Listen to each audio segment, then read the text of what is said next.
सभी को नमस्कार। मैं ऋतु मुंजाल एडवोकेट आप लोगों के बीच में मौजूद हूँ और मैंने अभी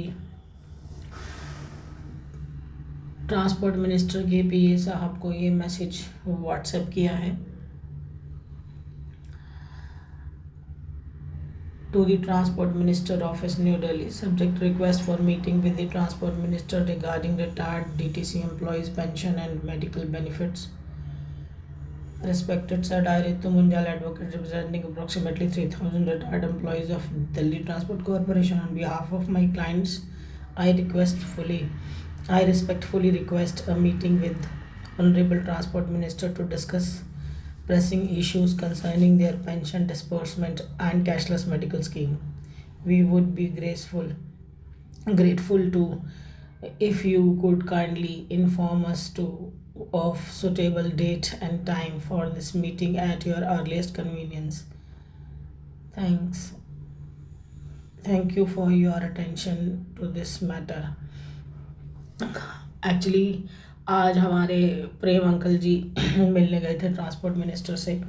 सुबह सुबह 8:30 पौने 9 उनका फ़ोन आ गया था और जैसे ही मैं घर से निकलने वाली थी उन्होंने मुझे बताया कि बेटा मैं 4 किलोमीटर हूँ ट्रांसपोर्ट मिनिस्टर के घर से और रास्ते में हूँ, पहुँच के आपको सारी रिपोर्ट करता हूँ। जैसे ही वो ट्रांसपोर्ट मिनिस्टर के घर पहुँचे हैं और उनसे मिलने के लिए अंदर गए हैं तो उनके पीए साहब से उनकी मुलाकात हुई है। पंकज सिंह जी के पीए ने उनको अपना फ़ोन नंबर दिया और साथ में बताया कि ट्रांसपोर्ट मिनिस्टर अभी अवेलेबल नहीं है क्योंकि वो अपने घर गए हुए थे, पुराने पुश्तैनी घर में गए हुए थे और इस वजह से क्योंकि वो अपने पुराने पुश्तैनी घर में गए हुए थे तो वो अवेलेबल नहीं है अभी मीटिंग के लिए। आज हमारी ट्रांसपोर्ट मिनिस्टर पंकज सिंह से मीटिंग थी और सुबह 8 बजे का टाइम हमने मेंशन किया था, आप सभी को बताया भी था। लेकिन आपको मैं ये जानकारी इसलिए देना चाहती हूँ और बताना चाहती हूँ कि ट्रांसपोर्ट मिनिस्टर आज कल से परसों से ही अपने पुश्तैनी घर में थे और वहाँ से वो अभी तक पहुँचे नहीं हैं।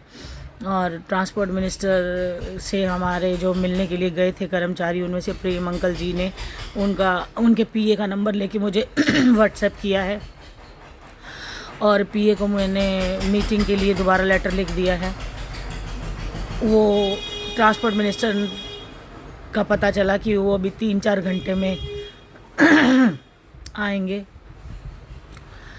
और 3-4 घंटे वहाँ उबड़ खाबड़ रास्तों में और वहाँ पर वेट नहीं कर पाए वो कर्मचारी, तो वहाँ से वो निकल गए हैं। इसलिए मैंने उनके पीए का नंबर लिया है और उस नंबर पर मैंने डिटेल शेयर की है। उन सारी डिटेल्स को मैं आपके साथ भी शेयर कर रही हूँ कि मैंने उनको मैसेज कर दिया है।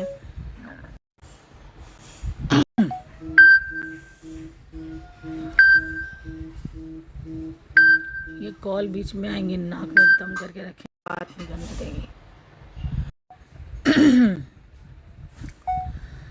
आप सभी के साथ ये जानकारी शेयर करनी बहुत ज़रूरी है कि आज ट्रांसपोर्ट मिनिस्टर अवेलेबल नहीं हुए और 3.5-4 घंटे का समय उन्होंने मांगा कि वो अपने पुश्तैनी गांव से निकले हुए हैं, रास्ते में हैं और 3-4 घंटे उन्हें आने के लिए लगेंगे। तो हमने उनसे निवेदन यही किया है कि आप हमें सूटेबल टाइम बताइए और दिन बताइए जिस दिन वो अवेलेबल हों। उसके लिए उन्होंने कहा कि एक फॉर्मल लेटर आप लिख दीजिए, तो मैंने उनको व्हाट्सएप के माध्यम से लेटर लिख दिया है। जैसे ही उनका रिस्पांस आता है मैं दोबारा आपके साथ जुड़ती हूँ और आपको इस जानकारी से अवगत कराती हूँ कि ट्रांसपोर्ट मिनिस्टर का क्या स्टेटस रहा।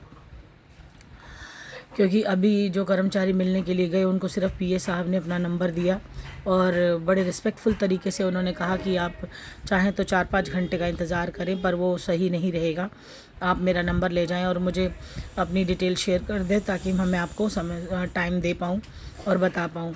तो इसलिए मैंने आपको उन्होंने मुझे नंबर शेयर किया है और मैंने उनको एक फॉर्मल लेटर बना कर दिया है। जैसी भी आगे जानकारी बढ़ेगी मैं आपको सूचित करूंगी और बहुत जल्द से जल्द इस समस्या का समाधान निकालते हुए हम लोग मीटिंग करेंगे। अभी वो अपने पुश्तैनी घर में गए हुए थे ट्रांसपोर्ट मिनिस्टर साहब पंकज सिंह जी, और वो अभी अपने घर में पहुँचे नहीं हैं। नांगलोई का जो एड्रेस हमारे पास है और वहाँ अवेलेबल नहीं है, इसलिए मैं जो भी कर्मचारी मेरे साथ जुड़े हैं अगर वो वहाँ पहुँच रहे हैं तो मैं उनको बोलूँगी कि अभी आप मत जाएं। हो सकता है 12-1 बजे तक वो आ जाएं। तो कोई कर्मचारी अगर 12-1 बजे तक पहुँच रहा है और नज़दीक रहता है तो जाकर मुझे बताएं वहाँ क्या स्टेटस है। अगर होता है तो मेरे भी यहाँ से 35 मिनट का रास्ता है, मैं भी पहुँच जाऊँगी। आज के लिए मुलाकात बहुत ज़रूरी है, उन्होंने कहा था मुलाकात तो हो सकती है। तो दोनों तरफ बातें हैं। आज अगर कोई कर्मचारी वहाँ पहुँच जाते हैं और बता देते हैं 3-4 घंटे बाद, तो हम लोग भी पहुँच जाएंगे अगर वो अवेलेबल हैं तो। सुबह जो 8 बजे का टाइम था वहाँ उस टाइम वो मिले नहीं, इसलिए मैंने जो आपको अभी लेटर दिखाया अपनी स्क्रीन रिकॉर्डिंग के माध्यम से, तो वो मैंने इमीडिएट लिख के उनको भेजा है। इसके बारे में कोई भी आगे जानकारी आती है तो मैं आपको सूचित करती हूँ। तब तक आप साथ जुड़े रहिए। चैनल को आप सब्सक्राइब ज़रूर कर लें, बेल आइकन को ज़रूर दबा लें, क्योंकि मेरे पास मैसेज आते हैं, फ़ोन आते हैं कि हमें कोई नोटिफिकेशन ही नहीं मिलती, हमें पता ही नहीं चल रहा हमारे केस में क्या हो रहा है। तो इन सारी बातों का समाधान यही है कि आप इस चैनल को सब्सक्राइब करके रखें, बेल आइकन को दबा के रखें, नोटिफिकेशन आपके पास पहुंच जाएगी और जो भी अपडेट होगा हम आपके बीच में रखेंगे। तब तक के लिए इजाज़त दें। नमस्कार, आपकी बेटी रिद्धिमा मुंजाल। जय हिंद, जय भारत।